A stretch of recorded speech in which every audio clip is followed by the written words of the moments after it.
আমি কষ্টের জ্বালায় ধনছে খেতে পলাইছি, তাও তো তোমার জ্বালায় শান্তি নেই। তুমি এনে কিভাবে চলি আসলে? খবর পেলে কি এর যে আমি এই জায়গায় ঢুইছি?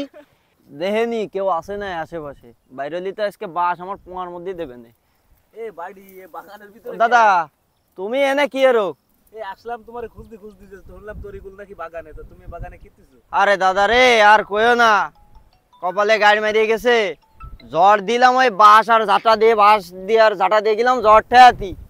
সে ঝাঁটা মাটা বাঁশ মাছ ভাঙিয়ে চুরে সব কুয়ার মধ্যে চলে গেছে, সে বাদ মাছ সব ভাঙিয়ে চুরে নিয়ে গেছে। এখন পাবলিক এমন ঠ্যান ঠেয়াইছি জ্বর, পাবলিক এখন আমার বাড়ি ঘর সব তল্লাশি শুরু করে দিয়েছে যে আল্লাহর ফাদা গেল ওখানে। ওর আজকে রে ওর বাঁশ আর এই ঝাঁটা, বাঁশ দেবো নিচে দেয়া, ঝাঁটা দেবো উপর দিয়ে, এই করে আমার খুঁজে বেড়াচ্ছে। আমি কষ্টের জ্বালায় ধনছে খেতে পলাইছি, তাও তো তোমার জ্বালায় শান্তি নেই। তুমি এনে কিভাবে চলি আসলে? খবর পেলে কি এর যে আমি এই জায়গায় ঢুইছি?